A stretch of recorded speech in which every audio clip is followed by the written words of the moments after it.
నమస్తే,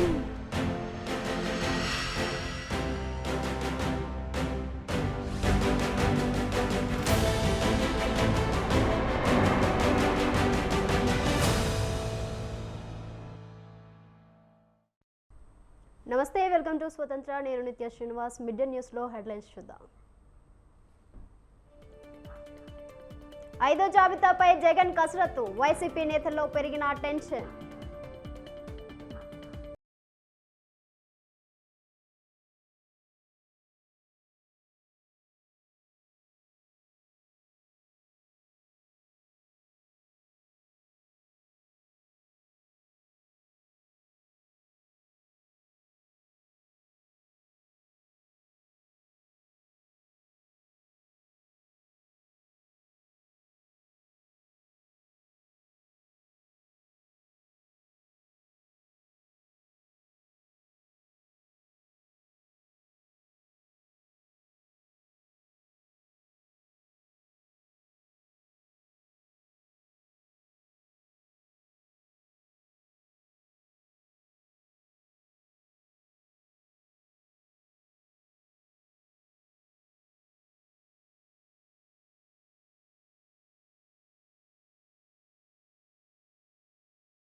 బులెటిన్లో breaking news చూస్తున్నాం. అంతరాష్ట్ర డ్రగ్స్ ముఠాను రాచకొండ పోలీసులు అరెస్ట్ చేశారు.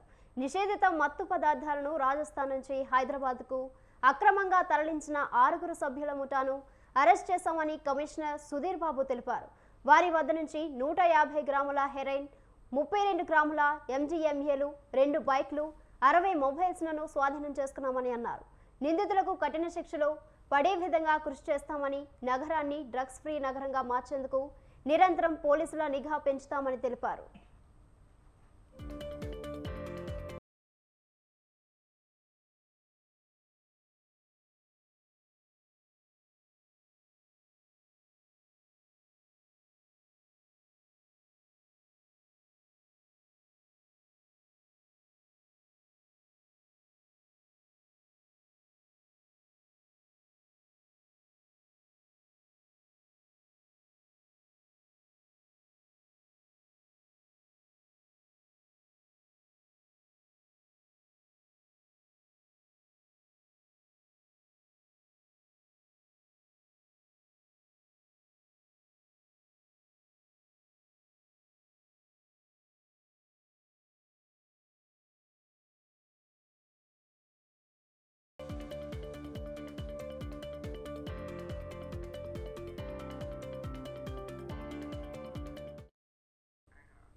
అంతరాష్ట్ర డ్రగ్స్ ముఠాను రాచకొండ పోలీసులు అరెస్ట్ చేశారు. నిషేధిత మత్తు పదార్థాలు రాజస్థాన్ నుంచి హైదరాబాద్కు అక్రమంగా తరలించిన 6 సభ్యుల ముఠాను అరెస్ట్ చేశామని కమిషనర్ సుధీర్ బాబు తెలిపారు.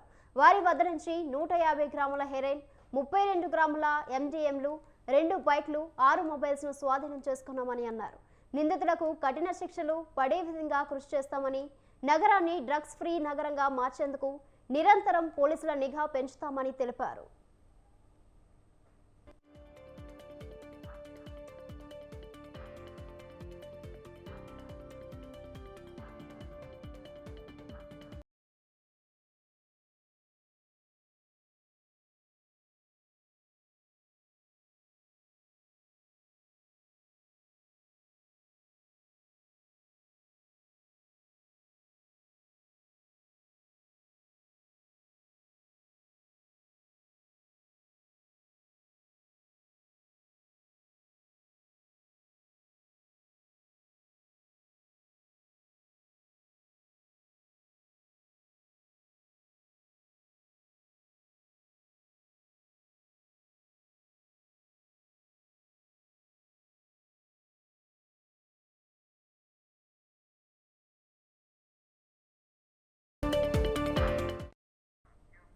మరో బ్రేకింగ్ న్యూస్ చూస్తున్నాం. విజయవాడ స్వరాజ్య మైదానంలో భారతరత్న అంబేద్కర్ స్మృతివనం పనులు పూర్తి చేసుకుని ప్రారంభానికి సర్వాంగ సుందరంగా ముస్తాబైంది.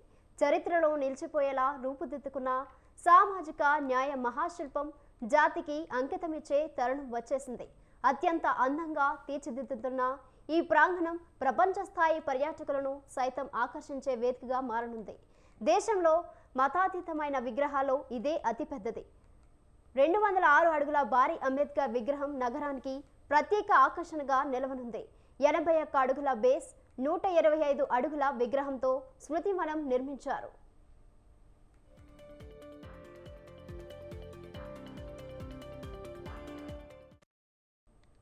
అంబేద్కర్ సామాజిక న్యాయ విగ్రహాన్ని ముఖ్యమంత్రి జగన్ ఇవాళ ఆవిష్కరిస్తున్నారు. స్మృతివనాన్ని వీక్షించేందుకు రేపటి నుంచి సామాన్య ప్రజలకు ప్రవేశం కల్పించనున్నారు.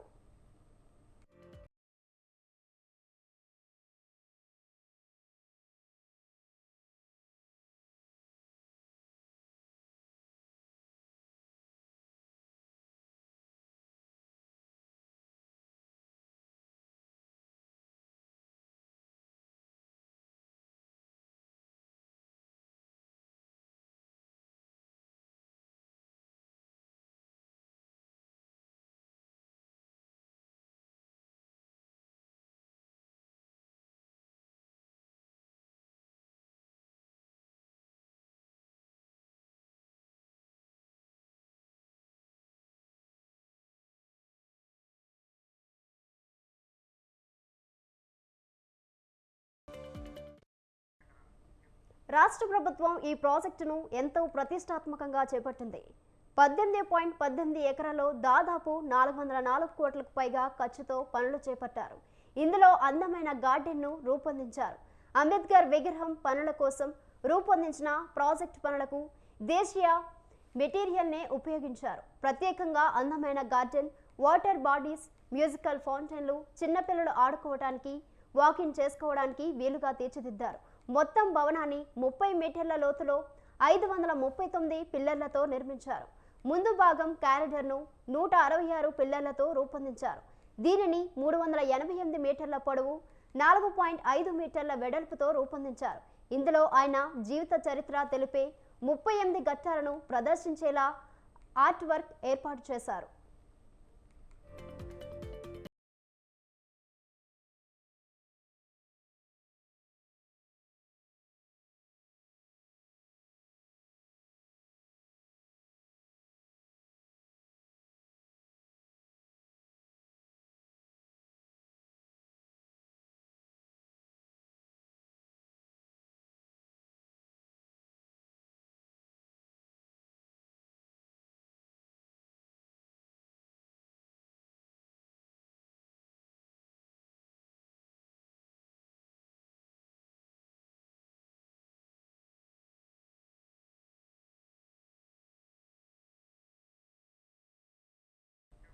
రైట్, మరో బ్రేకింగ్ న్యూస్ చూస్తున్నాం. వైసీపీ ప్రభుత్వానికి కౌంట్ డౌన్ మొదలైందని అన్నారు టీడీపీ అధినేత చంద్రబాబు. 82 రోజుల్లో ఈ వైసీపీ ప్రభుత్వం దిగిపోనుందని జోస్యం చెప్పారు. ఏపీలో రాజకీయ దృశ్యం మారిపోతుందన్నారు. నెల్లూరు జిల్లా వెంకటగిరిలో నిర్వహించిన రాకదిరిరా సభలో చంద్రబాబు పాల్గొన్నారు. ఈ సందర్భంగా వైసీపీ సర్కార్పై ధ్వజమెత్తారు. వైసీపీ వచ్చాక వెంకటగిరి తలరాత మారిందా అని ప్రశ్నించారు. వైసీపీలో ఉండే ఆనం రామనారాయణ రెడ్డి జగన్ పాలన బాగోలేదని బయటకొచ్చారని అన్నారు. ఆనం ప్రజాహితం కోసం మాట్లాడితే దూరం పెట్టేశారని విమర్శించారు. సీనియర్లను కూడా లెక్క పెట్టని అహంకారం జగన్దే అని అన్నారు. జీతం కోసం అడిగితే ఉద్యోగాలు జైలుకు వెళ్లే పరిస్థితి ఉందని చంద్రబాబు మండిపడ్డారు.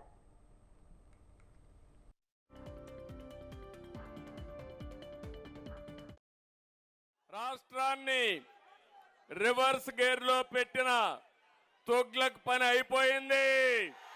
ఒకప్పుడుది నెల్లూరు జిల్లాలో ఉండి ఇప్పుడు తిరుపతికి వచ్చింది. వెంకటగిరి జిల్లా మారింది. మీ వెంకటగిరి రాత మారిందా తమ్ముళ్ళు అని మిమ్మల్ని అడుగుతున్నా. ఒక్క అభివృద్ధి జరిగిందా అని మిమ్మల్ని అడుగుతున్నా. రామనారాయణ రెడ్డి గారు అధికార పార్టీలో ఉండి మీ పాలన బాగాలేదని చెప్పిన వ్యక్తి రామనారాయణ రెడ్డి గారు అని చెప్పి నేను మీకు తెలియజేస్తున్నా. మీది తప్పుడు పోకడని కూడా స్పష్టంగా చెప్పాడు. అక్కడి నుంచి ఒక సీనియర్ నాయకుడిని ఏ విధంగా ప్రవర్తించారో ఒక్కసారి మీరు ఆలోచించాలి. రామనారాయణ రెడ్డి గారికి ఒక రాజకీయ చరిత్ర ఉంది. ఎన్టీఆర్ కేబినెట్ లో, రాజశేఖర రెడ్డి కేబినెట్ లో పనిచేసిన వ్యక్తి.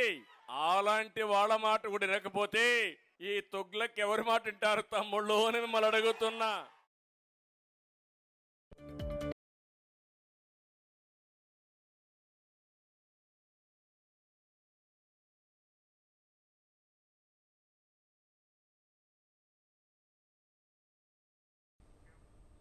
మరో బ్రేకింగ్ న్యూస్ చూస్తున్నాం. మాజీ మంత్రి కేటీఆర్ కు మంత్రి జూపల్లి కృష్ణారావు కౌంటర్ ఇచ్చారు. తెలంగాణ రాష్ట్రం బంగారు పల్లెం కాదు, అప్పుల కుప్పగా ఉందని అన్నారు. బీఆర్ఎస్ ప్రభుత్వం ఎన్నో జీవోలను బహిర్గతం చేయలేదని, అన్ని చీకటి జీవోలు ఇచ్చిందని విమర్శించారు. బీఆర్ఎస్ ప్రభుత్వం 7 లక్షల కోట్ల అప్పు చేసిందని జూపల్లి తెలిపారు. ప్రస్తుతం 40,000 కోట్లు వడ్డీలకే పోతుందని చెప్పారు. ప్రజల్లో తిరుగుబాటు వచ్చి బీఆర్ఎస్ ను ఓడించారన్నారు. 2018 ఎన్నికల సమయంలో బీఆర్ఎస్ చాలా హామీలు ఇచ్చి వాటిని అమలు చేయలేదని విమర్శించారు.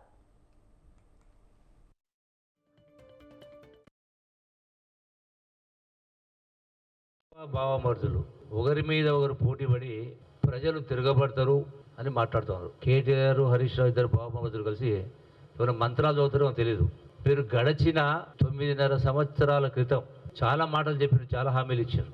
ఆ హామీలు నిలబెట్టుకొని కారణంగానే ప్రజలు మీ పైన తిరగబడ్డారు. మీకు వాద పెట్టి 2 నెలలు కాలే, ఇలా ప్రజలు తిరగబడతారని మాట్లాడుతున్నారు. మరి గొప్పగా పుస్తకాలు చదివిన వాళ్ళు, మేధావులు, నిష్ణాతులు, అనర్గళంగా మాట్లాడేటోళ్ళు లెక్కలు రాక చెప్పినారు హామీలు. అంటే హర్రాజు పాడినట్టుగా ఓట్ల గెలుపు కోసం మీరు రకరకాల మాట. మరి మేము పెట్టినవి ఇప్పుడు చెప్పిన 6 గంటలు అమలు చేయలేకపోతే మరి మీరెట్లా చేస్తామని పెట్టినవన్నీ కూడా ఏదైనా హరీష్ రావు మాట్లాడుతూ చాలా గొప్ప ఆయన. కేసీఆర్ బంగారు పల్లెంలో పెట్టించినట కాంగ్రెస్ పార్టీకి అధికారం. అంటే ఇంతకంటే జూటా మాటలు ఉన్నాయా? ఎంతసేపు అన్ని కుట్రలు, కుతంత్రాలు, ఎత్తుల్లో వినతో పెట్టిన విద్య వీళ్లకు. భావమర్దులు ఒకరి మీద ఒకరు పోటీపడి ప్రజలు తిరగబడతారు అని మాట్లాడుతున్నారు. కేటీఆర్, హరీష్ రావు ఇద్దరు భావమర్దులు కలిసి ఎవరు మంత్రాలు చదువుతారో తెలియదు. మీరు గడిచిన 9.5 సంవత్సరాల క్రితం చాలా మాటలు చెప్పారు, చాలా హామీలు ఇచ్చారు.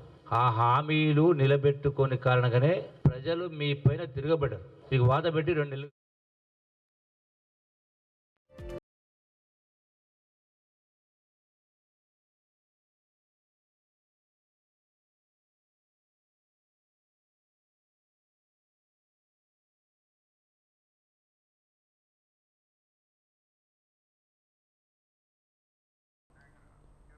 మరో బ్రేకింగ్ న్యూస్ చూస్తున్నాం. తెలంగాణ ఉద్యమం పుట్టిందే నీళ్ల గురించి అని మాజీ మంత్రి హరీష్ రావు అన్నారు.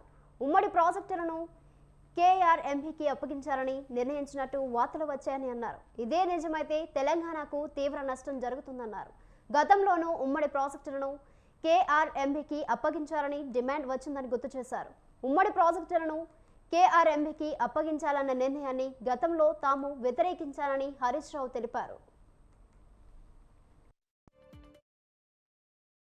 ఉమ్మడి ప్రాజెక్టులన్నింటినీ కూడా కేఆర్ఎంబీకి అప్పచెప్పడానికి నిన్నగాక మొన్న ఢిల్లీలో జరిగినటువంటి సమావేశంలో ఒప్పుకున్నారని, ఈ ప్రాజెక్టులన్నీ కేఆర్ఎంబీ పరిధిలోకి పోతున్నాయని చెప్పి వార్తలు వచ్చాయి.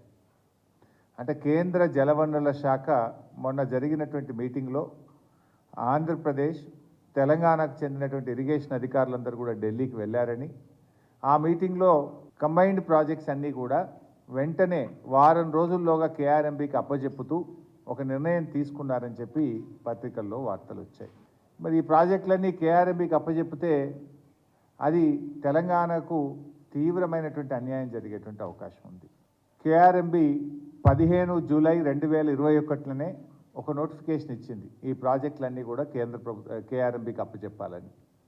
కానీ దాన్ని తీవ్రంగా అప్పుడు మేము దాన్ని వ్యతిరేకించాం. ఇది బోర్డుకు అప్పచెప్పాలంటే ముందు ఆపరేషన్ మాన్యువల్ ఫైనల్ చేయండి, ఈ ప్రాజెక్టులను ఎలా నడుపుతారు. ఆపరేషన్ మాన్యువల్ లేకుండా ప్రాజెక్టులన్నీ కేంద్ర ప్రభుత్వానికి అప్పచెప్తే రేపు అడుక్కునే పరిస్థితి వస్తుంది.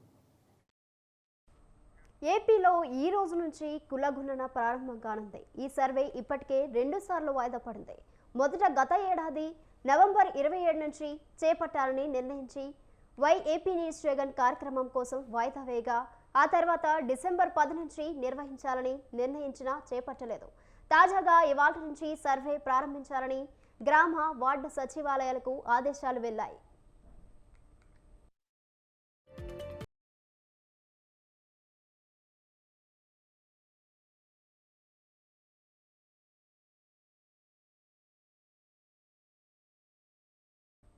ఇప్పటికే ఏపీలో 6 జిల్లాల పరిధిలోని 7 సచివాలయాల పరిధిలో పైలట్ ప్రాజెక్ట్ కింది కులగణన విజయవంతంగా నిర్వహించారు.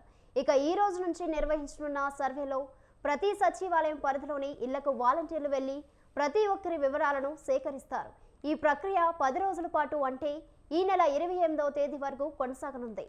ఈ సమయంలో ఎవరైనా వివరాలు నమోదు చేయకపోతే ఆ తర్వాత కూడా అవకాశం కల్పించనున్నట్లు ప్రభుత్వ వర్గాలు తెలిపాయి. అయితే ఆన్లైన్లో వివరాలు సేకరించాల్సి ఉండగా మారుమూల పల్లెల్లో సిగ్నల్ లేని ప్రాంతాల్లో ఆఫ్లైన్లో వివరాలు నమోదు చేయాలని నిర్ణయించారు.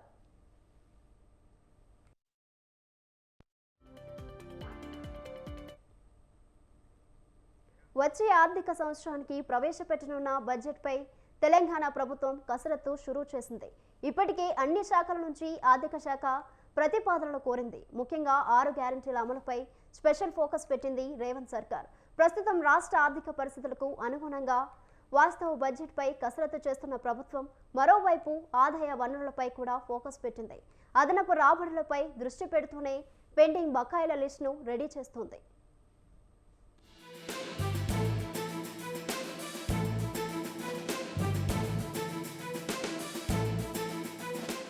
రేవంత్ సర్కార్ అధికారంలోకి వచ్చి నెల రోజులు గడిచిపోయింది. పాలనపై పట్టు పెంచుకునే దిశగా అడుగులు వేస్తూనే మరోవైపు బడ్జెట్ రూపకల్పనపై దృష్టి సారించింది. అయితే ప్రస్తుతం రాష్ట్ర ఆర్థిక పరిస్థితిపై ఆందోళన వ్యక్తం చేస్తున్న రేవంత్ ప్రభుత్వం దీనికి అనుగుణంగా ఇప్పుడు బడ్జెట్ రూపొందించడంపై ప్రత్యేక దృష్టి సారించింది. ఇందులో భాగంగానే బడ్జెట్ కసరత్తులో వేగం పెంచింది.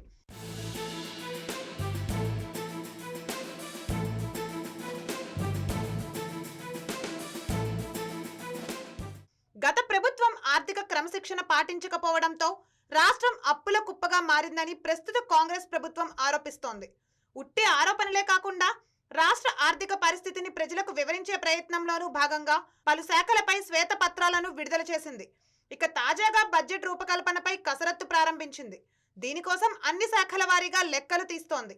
ఖజానాకు ఆదాయ వనరుల సమీకరణపై దృష్టి సారించాలని ఇప్పటికే వివిధ శాఖల అధికారులకు సర్కార్ సూచించింది. అందులో భాగంగానే పరిశ్రమలు, గనులు, housing corporation, HMDA, TS, IIC శాఖలపై ఆర్థిక మంత్రి భట్టి విక్రమార్క వరుస సమీక్షలు చేస్తున్నారు. ఆయా శాఖల వారీగా ప్రభుత్వానికి రావాల్సిన పెండింగ్ బకాయిలపై దృష్టి సారిస్తున్నారు.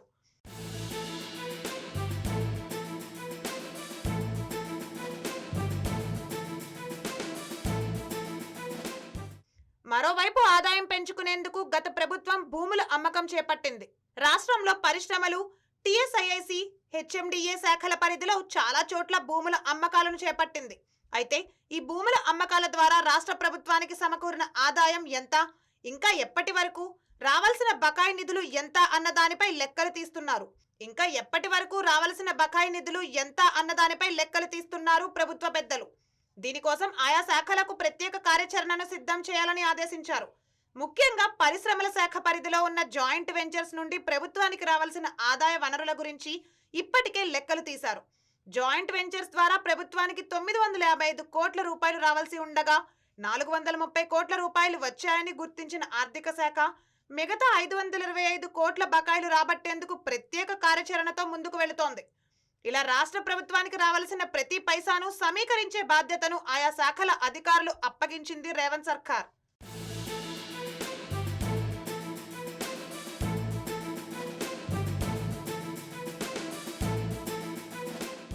ఇక గత ప్రభుత్వం నుండి పెండింగ్ లో ఉన్న భూముల క్రమబద్ధీకరణను ఆదాయ వనరుగా మార్చుకునేందుకు ప్రస్తుత ప్రభుత్వం ప్రయత్నిస్తోంది. దీనికోసం త్వరలోనే ఎల్ఆర్ఎస్, బీఆర్ఎస్లపై ఒక నిర్ణయం తీసుకోవడం ద్వారా అటు ప్రజలకు కొంత స్వాంతన చేకూరడంతో పాటు ఇటు ఖజానాకు ఆదాయం పెంచుకోవాలని భావిస్తోంది. దీంతో పాటు రియాలిటీ ద్వారా రావాల్సిన ఆదాయాన్ని ఏమాత్రం వదులుకోకుండా వసూలు చేయడం కోసం అవసరమైన ప్రతిపాదనలు సిద్ధం చేయాలని మైనింగ్ శాఖను ఆదేశించింది. మరోవైపు రాబోయే రోజుల్లో ప్రభుత్వ పథకాలు పూర్తి స్థాయిలో అమలు కావాలంటే భారీగా నిధులు అవసరం ఉంది. ఇందులో భాగంగా అన్ని శాఖలలో ఆదాయ వనరులపై ఫోకస్ పెట్టి పెండింగ్ నిధులు వసూలుపై వేగం పెంచింది.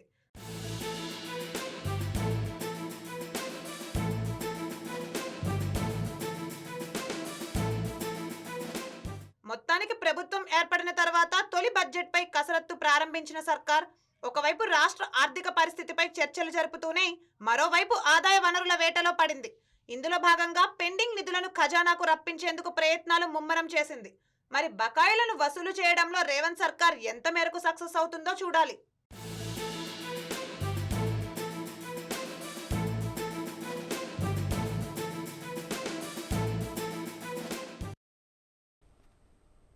ఎందుకీ వివాదం, ఎందుకీ రచ్చ, ఎందుకీ చర్చ? అవును, తెలంగాణ సీఎం రేవంత్ రెడ్డి దావోస్ పర్యటనపై ఒక్కొక్కరిలో ఇలా ఎన్నో అభిప్రాయాలు వ్యక్తమవుతున్నాయి. అసలు ముఖ్యమంత్రికి ఇంగ్లీష్ తప్పనిసరిగా వచ్చి ఉండాలా? ఆంగ్లం మాట్లాడితేనే రాష్ట్రానికి పెట్టుబడులు వస్తాయా? ఇలా ఎవరి ప్రశ్న వాళ్ళది, ఎవరి వాదన వారిది.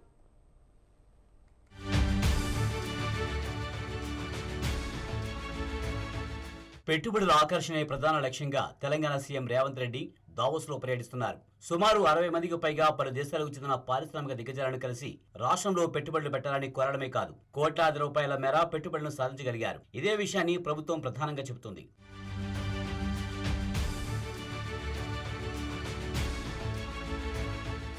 ఎంతవరకు బాగానే ఉన్నా దావోస్ వేదికగా రేవంత్ రెడ్డి మాట్లాడిన మాటలపై బీఆర్ఎస్ పార్టీ విమర్శలు గుప్పిస్తుంది. సోషల్ మీడియాలోనూ గులాబీ పార్టీ వాళ్ళు రేవంత్ ఆంగ్ల భాషా పరిజ్ఞానాన్ని విపరీతంగా ట్రోల్ చేస్తున్నారు. అంతర్జాతీయ వేదికలపై మాట్లాడే సమయంలో సీనియర్ అధికారుల సలహాలు సూచనలు తీసుకుంటే బాగుంటుందని విమర్శించారు బీఆర్ఎస్ నేత దాసోజు శ్రావణ్ కుమార్. రేవంత్ భాష కారణంగా ప్రపంచ దేశాల ముందు తెలంగాణ ప్రతిష్ట దెబ్బతింటుందని ఫైర్ అయ్యారాయన.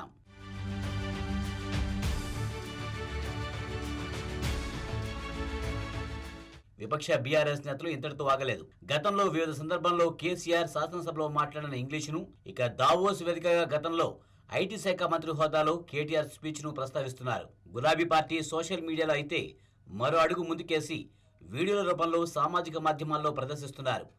బీఆర్ఎస్ సానుభూతి పరులు సైతం వాటిని ఫార్వర్డ్ చేస్తూ ముఖ్యమంత్రి రేవంత్ ను విపరీతంగా ట్రోల్ చేస్తున్నారు.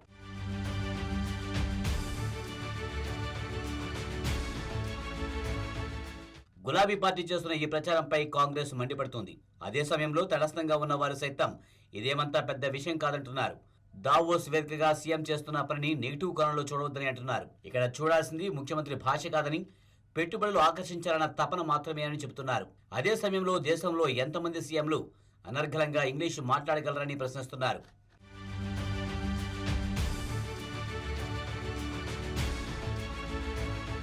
ఇక పెట్టుబడుల ఆకర్షణకు కావాల్సింది ముఖ్యమంత్రి ఇంగ్లీషు మాట్లాడే సామర్థ్యం కాదని చెబుతున్నారు కాంగ్రెస్ పార్టీ నేతలు. రాష్ట్రంలో పారిశ్రామికవేత్తలకు అనుగుణమైన విధానం, పరిస్థితులు ఉంటే చాలని అంటున్నారు. అదే సమయంలో రాష్ట్ర ప్రజలకు అవసరమైన పాలన అందించగలగడం ముఖ్యమని, ఆ చిత్తశుద్ధి సీఎంకు పుష్కలంగా ఉందంటున్నారు హస్తం పార్టీ నేతలు. అలాంటప్పుడు ఇంగ్లీష్ భాష అన్నది కొలమానం కాదని అంటున్నారు. ఈ విషయంలో బీఆర్ఎస్ నేతలు తమ వైఖరి మార్చుకోవాలని సూచిస్తున్నారు కాంగ్రెస్ పార్టీ నేతలు.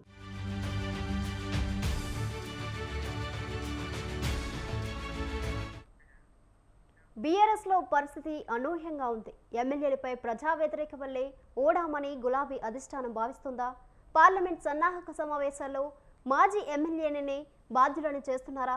ఓడిన బీఆర్ఎస్ పార్టీ ఎమ్మెల్యే అభ్యర్థులు మదన పడుతున్నారా? ఎమ్మెల్యేల వ్యవహారాల శైలి వల్లే అధికారం దూరం అయిందనే భావనలో గులాబీ పార్టీ ఉందా? మేము గెలిస్తే అధిష్టానం గొప్ప, ఓడితే మాది బాధ్యత ఎలా అవుతుందని ఎమ్మెల్యే అభ్యర్థులు ప్రశ్నిస్తున్నారా? Watch the story.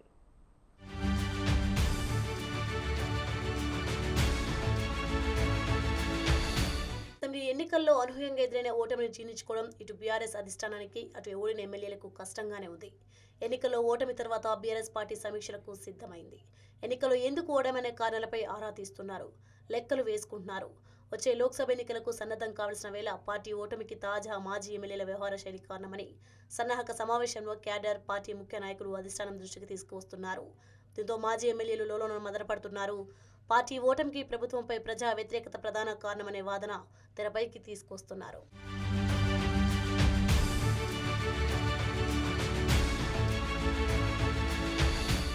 Telangana Bhavan వేదికగా జరుగుతున్న పార్లమెంట్ సన్నాహక సమావేశాల్లో మాజీ ఎమ్మెల్యేల టార్గెట్గా కొనసాగుతున్నాయి. స్థానికంగా పోటీ చేసిన ఎమ్మెల్యే అభ్యర్థి పనితీరు వ్యవహార శైలి కారణమని నేతలు పేర్కొంటున్నారు. కానీ అధిష్టానం అసెంబ్లీ ఎన్నికల్లో ఎలాంటి వ్యూహాలు అనుసరించింది, ప్రభుత్వ పథకాలు ఏ మేరకు ఫలితాలు ఇచ్చాయనే అంశాలను సమీక్షించడం లేదు. పార్టీ క్యాడర్కు సిట్టింగ్ ఎమ్మెల్యేలకు గ్యాప్ ఉన్నమాట నిజమే అయినా ఓటమికి పూర్తిగా తమనే బాధ్యులను చేయడంతో ఓడిన ఎమ్మెల్యేలు ఆవేదన వ్యక్తం చేస్తున్నారు. తాము గెలిస్తే అధిష్టానం క్రెడిట్ తీసుకుంటుంది, కానీ ఓడితే తమపై నెపం మోపడం ఎంతవరకు సమంజసమని ప్రశ్నిస్తున్నారు. గెలిస్తే తీసుకునే క్రెడిట్ను ఓడితే ఎందుకు తీసుకోవడం లేదని పలువురు ఆవేదన వ్యక్తం చేస్తున్నారు. తాము ఎమ్మెల్యేలుగా గెలిస్తే అధినేత క్రేజ్ వల్లే గెలిచామని చెప్పినప్పుడు ఓడిన అదే కారణం అవుతుంది కదా అంటున్నారు.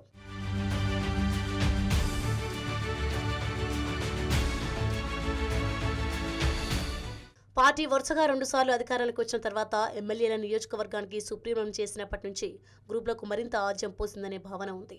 ఇతర జిల్లాలకు చెందిన నేతలు, మంత్రులు, ఎమ్మెల్సీల ఎవరైనా ఎమ్మెల్యే అనుమతితోని నియోజకవర్గంలో పర్యటించాల్సిన అనివార్య పరిస్థితి. అంతేకాదు ఎవరైనా కార్యకర్తలు ఇతర నాయకులతో ఫోటోలు దిగినా ఆ నియోజకవర్గం ఎమ్మెల్యే వారిని దూరం పెట్టడంతో క్యాడర్ దూరమైంది. దీంతో బీఆర్ఎస్ క్యాడర్ పార్టీకి దూరమైంది. ఈ విషయాలు సైతం పార్టీ అధిష్టానానికి తెలిసినా సైలెంట్గా ఉండటం, దిద్దుబాటు చర్యలు చేపట్టకపోవడంతో తాజా అసెంబ్లీ ఎన్నికల్లో ఘోర ఓటమిని పార్టీ చెవి చూడాల్సి వచ్చింది. ఎమ్మెల్యే కేంద్రంగా పార్టీ నడపడంతో పార్టీ నిర్మాణం లేకుండా పోయిందనే చర్చ బీఆర్ఎస్ పార్టీలో జరుగుతోంది.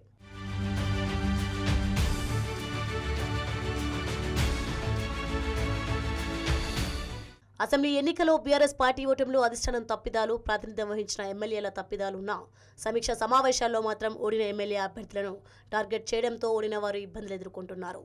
అసెంబ్లీ ఎన్నికల్లో పార్టీ ఓటమి ఎవరి తప్పిదమనేది గులాబీ నేతల్లో గందరగోళం నెలకొంది. పోటీ చేసిన ఎమ్మెల్యే అభ్యర్థులది తప్పు అయితే అధిష్టానం ఏం చర్యలు చేపట్టింది? పార్టీ వ్యతిరేక కార్యకలాపాలకు పాల్పడిన వారిపై ఎందుకు మౌనంగా ఉందని పలువురు నేతలు ప్రశ్నిస్తున్నారు. పార్టీని చక్కదిద్దకుండా కేవలం బాధ్యులను చేయడం ఎంతవరకు సమంజసమని నిలదీస్తున్నారు. కేవలం ఓటమి పాలైన ఎమ్మెల్యేలని టార్గెట్ చేయడం సబబు కాదని, అందరూ బాధ్యత వహించాల్సిందనేది బీఆర్ఎస్ వర్గాల్లో చర్చ నడుస్తోంది.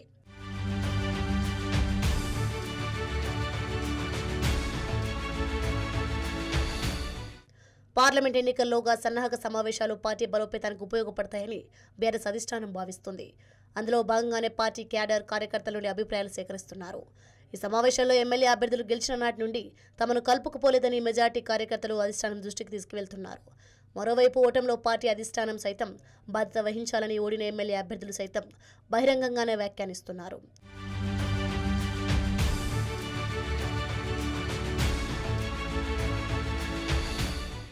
పార్టీ ఓటమికి ఎవరిది బాధ్యత అనేది సమీక్ష సమావేశాల్లో తెలుస్తారా, లేక సమిష్టి బాధ్యత వహించి పార్లమెంట్ ఎన్నికల్లో ముందుకు వెళ్తారా అనేది చూడాలి.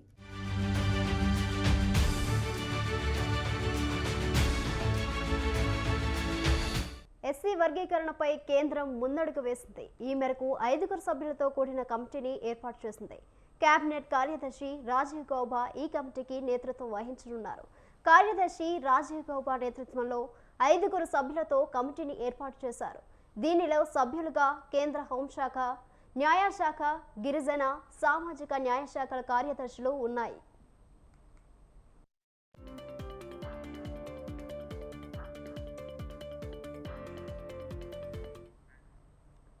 తెలంగాణ అసెంబ్లీ ఎన్నికల సమయంలో ఎస్సీ వర్గీకరణను కమిటీ ఏర్పాటు చేయనున్నట్లు ప్రధాని నరేంద్ర మోదీ హామీ ఇచ్చారు. దీనిపై 7 సభ్యుల రాజ్యాంగ ధర్మాసనం ఏర్పాటుకు గతంలో సుప్రీంకోర్టు అంగీకారం తెలిపింది. ఈ నేపథ్యంలో దీనిపై కమిటీని ఏర్పాటు చేస్తూ మోదీ సర్కార్ కమిటీని ఏర్పాటు చేసింది. ఈ నెల 22న కమిటీ తొలిసారి భేటీ కానున్నట్లు సమాచారం.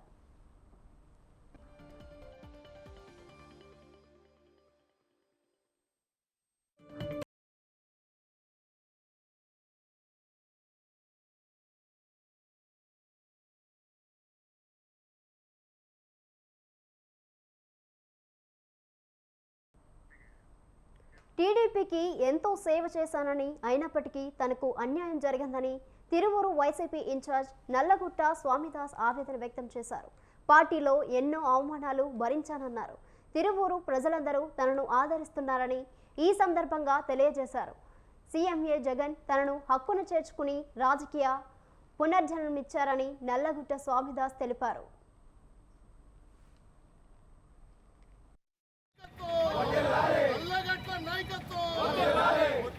జగన్మోహన్ రెడ్డి గారి నాయకత్వం, జోహార్ బిఆర్ అంబేద్కర్, జోహార్ వైఎస్ఆర్. తెలియదేను.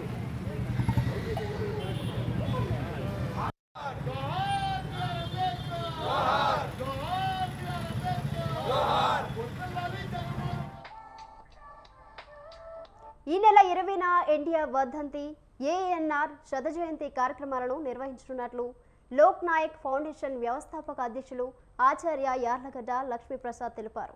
ఈ కార్యక్రమానికి ముఖ్య అతిథిగా హీరో చిరంజీవి రానున్నారని తెలిపారు. అలాగే పురస్కార గ్రహీతగా ప్రముఖ నవల రచయిత ఎండమూరి వీరేంద్రనాథ్ను ఎంపిక చేసినట్టు యార్లగడ్డ లక్ష్మీప్రసాద్ చెప్పారు. ఇవ్వటం జరుగుతుంది. అదేవిధంగా జీవన సాఫల్య పురస్కారం ప్రతి సంవత్సరం గత 19 సంవత్సరాలుగా ఎన్టీఆర్ గారి వర్ధంతి రోజున ఈ పురస్కారాలు ఇవ్వటం మాకు ఆనవాయితీగా వచ్చింది. ఈ సంవత్సరం శనివారం వచ్చిందని చెప్పని 20వ తారీఖు మార్చాం. వార్షిక సాహిత్య పురస్కారం 2 లక్షలు, జీవన సాఫల్య పురస్కారం 50,000 చొప్పున ప్రదానం చేయడం జరుగుతుంది. ఈ సంవత్సరం ఈ సాహిత్య పురస్కారం ఎండమూరి వీరేంద్రనాథ్ గారికి ఇవ్వటం జరుగుతుంది. అదేవిధంగా జీవన సాఫల్య పురస్కారం కింద ఇండ్ల రామసుబ్బారెడ్డి గారు ప్రఖ్యాత మనోవిజ్ఞాన వైద్యులు, 2 రాధాకృష్ణరాజు గారు బెంగళూరులో తెలుగు విజ్ఞాన సమితి అనేటువంటి చెప్పి తెలుగు వారికి ఎంతో సేవ చేసిన రాధాకృష్ణరాజు గారు, 3వ వారు విల్సన్ సుధాకర్ తుల్లుమిల్లి అని చెప్పని ఆయన అంతర్జాతీయంగా ప్రపంచవ్యాప్తంగా పర్యటన రంగంలో నిపుణుడు, భారతదేశం తరఫున చాలా పర్యాటక నిపుణుడుగా ఉన్నాడు. ఆయన స్వయంగా కవి కూడా. అందుచేత వీళ్ళ ముగ్గురికి 50,000 చొప్పున జీవన సాఫల్య పురస్కారాలు ప్లస్ ఎండమూరి వీరేంద్రనాథ్ గారికి. నెల్లూరు జిల్లా కొవ్వూరు ఎమ్మెల్యే నల్లపరెడ్డి ప్రసన్న కుమార్ రెడ్డి సోదరుడు రాజేంద్ర కుమార్ రెడ్డి స్థానిక వైసీపీలో కలకలం రేపారు. తన అన్న వల్ల పార్టీకి తీవ్ర నష్టం జరుగుతుందని, దయచేసి తన అన్నకు టికెట్ ఇవ్వొద్దంటూ సంచలన వ్యాఖ్యలు చేశారు. ఆయన వ్యాఖ్యలకు సంబంధించిన ఆడియో సోషల్ మీడియా చక్కర్లు కొడుతుంది. సొంత అన్నపైనే ఆయన తీవ్ర విమర్శలు గుప్పించారు రాజేంద్ర కుమార్ రెడ్డి. ఆయనకి సంబంధించిన ఆడియో ప్రస్తుతం నెట్టింట వైరల్గా మారింది. ఈ ఆడియో వైసీపీలో పెను దుమారాన్ని రేపుతోంది.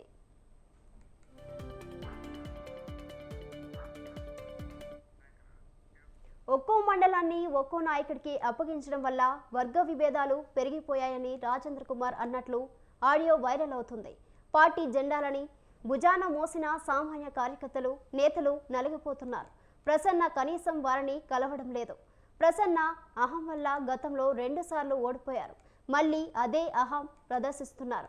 సొంత అక్కా చెల్లెళ్ళు, అన్నాదమ్ములపై అక్కసు వెళ్ళగక్కుతున్నారు. దయచేసి మా అన్న ప్రసన్న కుమార్ రెడ్డికి టికెట్ ఇవ్వొద్దని జగన్ను వేడుకుంటున్నామంటూ ఆడియోలో రాజేంద్ర కుమార్ తమ ఆవేదన వెలిబుచ్చారు.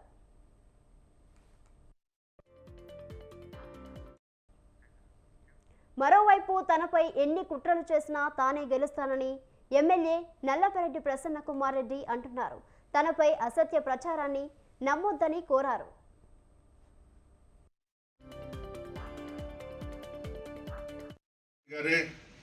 ఈ రాష్ట్రానికి ముఖ్యమంత్రిగా ప్రమాణ స్వీకారం చేస్తారు. ఇంకొక అనుమానం కూడా పడలేదు. ఎవరు ఎన్ని విమర్శలు చేసినా, ఎన్ని కుట్రలు చేసినా అంతా ఏకమైన ప్రజలందరూ జగన్మోహన్ రెడ్డి గారికి అండగా ఉన్నారు. జగన్మోహన్ రెడ్డి గారికి ఈరోజు అండ పేదలు. చంద్రబాబుకి, పవన్ కళ్యాణ్కి అండ కోటీశ్వర్లు. పేద ప్రజలకి కోటీశ్వర్లకి మధ్య పోరాటమే రాబోయే ఎలక్షన్స్. పేద ప్రజలందరూ కూడా పార్టీలకు అతీతంగా, రాజకీయాలకు అతీతంగా మా మనవణ్ణి, మా ఇంటిలో బిడ్డని మరలా ముఖ్యమంత్రి చేసుకోవాలని చెప్పి నిర్ణయం తీసుకుని ఉన్నారు. వీళ్ళు ఎన్ని విమర్శలు చేసినా, ఎన్ని కుట్రలు చేసినా ప్రజలందరూ జగన్మోహన్ రెడ్డి గారి వైపే ఉన్నారు. మరలా జగన్మోహన్ రెడ్డి గారే ఈ రాష్ట్రానికి ముఖ్యమంత్రిగా ప్రమాణ స్వీకారం చేస్తారు. ఇంకొక ధర్మవరం నియోజకవర్గ టీడీపీ ఎమ్మెల్యే టికెట్ విషయంలో వదంతులు నమ్మొద్దని ఆ పార్టీ నియోజకవర్గ ఇన్ఛార్జ్ పరిటాల శ్రీరామ్ తెలిపారు. ధర్మవరంలో 5 రోజుల పాటు నిర్వహించిన పాదయాత్రలో ప్రజలు పలు సమస్యలు తన దృష్టికి తీసుకొచ్చారన్నారు. ప్రధానమైన హ్యాండ్లూమ్ వ్యవస్థను కాపాడుకోలేకపోతే ఖచ్చితంగా ధర్మవరం కనుమరుగవుతుందన్నారు. తన మొదటి ప్రాధాన్యత హ్యాండ్లూమ్స్ పరీక్షనే అని స్పష్టం చేశారు. నారా లోకేష్ చేనేత రంగాన్ని దత్తత తీసుకుంటానని ప్రకటించారని తెలిపారు. ఎమ్మెల్యే టికెట్ విషయంలో కొందరు మాట్లాడే గాలి మాటలు నమ్మొద్దని సూచించారు. ధర్మవరంలో టీడీపీ జెండా ఎగరవేసేది ఖాయమన్నారు. హ్యాండ్లూమ్స్ కూడా చాలా ఇబ్బంది పడే పరిస్థితి ఎక్కువగా ధర్మవరంలో కనపడతాం. ఎవరిని టచ్ చేసినా, ఏ ఇల్లు టచ్ చేసినా, ఏ సందుని టచ్ చేసినా అన్న హ్యాండ్లూమ్స్ బతికించండి అనే ఒక కామన్ నినాదం అనేది కూడా ప్రజల నోట్లలో నుంచి, అంటే ఒక మగ్గం నేసే వాళ్ళే కాకపోయినా దానికి అనుబంధ సంఘాలుగా అనుబంధంగా ఉన్న వివిధ రంగాలు ఆర్థిక పరంగా ఇబ్బంది పడుతున్నారు పని చేయకపోవడం వలన. దీంట్లో అనేకమైన సమస్యలు ఉన్నాయి. ఎట్టి పరిస్థితుల్లో హ్యాండ్లూమ్ని మీరు నిలబెట్టండి అంటూ వాళ్ళు కూడా కోరడం జరిగింది. హ్యాండ్లూమ్ పరిస్థితి ఏంటి, అసలు వివర్స్ పరిస్థితి ఏంటి, ఏ రకంగా దీన్ని అభివృద్ధి చేసుకోగలుగుతాము, ఏ రకంగా పోతే మనం దీన్ని ఇంకా మంచి పదంలో ముందుకు నడిపించగలుగుతాము, ఇది 10 మందికి ఉపయోగపడుతుంది అనే దాన్ని ఎక్కువగా ఆలోచన చేసినప్పుడు నాకు అర్థమైంది ఏంటంటే, ఇక్కడ నేను ఊరికే ప్రామిస్ చెప్పి శ్రీరామనే ఓడి ఏదో ఓట్ల కోసమో ఇంకో దానికోసమో ఏదో ఈరోజు 4 మాటలు చెప్పేసి వీళ్ళతో భలే మాట్లాడినట్టు శ్రీరామ్ అనిపించుకునే దానికంటే కూడా సమస్యను లోతులోకి వెళ్తేనే ఈ సమస్యను తీర్చుకోగలుగుతామనేది నాకు అర్థమైంది. ఎన్నికల్లో ఇచ్చిన హామీల అమలుకు కృషి చేస్తామని ఎమ్మెల్యే తలసాని శ్రీనివాస్ యాదవ్ అన్నారు. సనత్ నగర్లో పలు కాలనీలను ఆయన అధికారులతో సందర్శించారు. స్థానిక ప్రజల సమస్యలను అడిగి తెలుసుకున్నారు. ఎన్నికల సమయంలో తన దృష్టికి పలు సమస్యలు తీసుకురావడం జరిగిందని, వాటిని పరిష్కరించే విధంగా చూస్తామని హామీ ఇచ్చారు.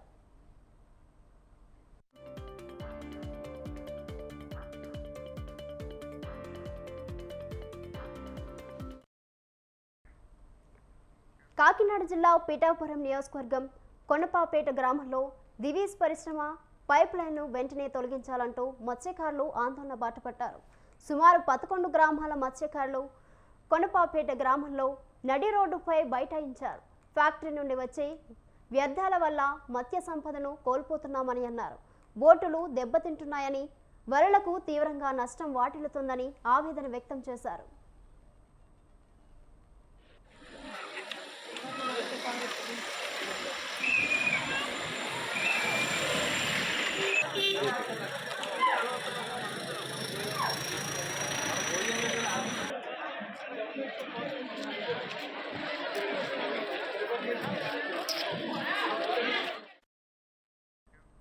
ఆందోళనతో ఉప్పాడ నుండి అద్దరపేట వరకు రాకపోకలు స్తంభించాయి. కాకినాడ ఆర్డీఓ ఆందోళనకారులతో చర్చలు జరిపారు.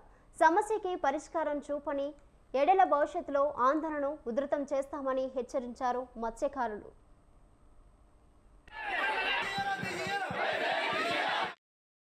రైతులన్న కూలోళ్ళు పెట్టుకోయి మరి యాడ్కి వెళ్తున్నారు. ఆ సందట్లోకి వెళ్తున్నారు. ఆ గొట్టాలు తెగిలి మరి బోట్లు పోతున్నాయి, వలలు పోతున్నాయి. మా మొగోలు గడ మరి భయంకరంగా వచ్చి అల్లిపోతున్నారు. మరి సందట్లో పాటు నాలుగు నిలబెట్టి పాటు లేదు. మరి సానాలు రోడ్ల మీద పడిపోతున్నాం. మా మొగోలు అందరిని రూపాయి రావట్లేదు. మరి మేము ఎంతగానో ఏడుతున్నాం. పిల్లలు మాము మరి రోడ్డుని పడిపోయాం. మరి ఆ గొట్టాలు వేసేరు, ఆ గొట్టాలు తీసేయాలని మరి మేము ధర్నా చేస్తున్నాం.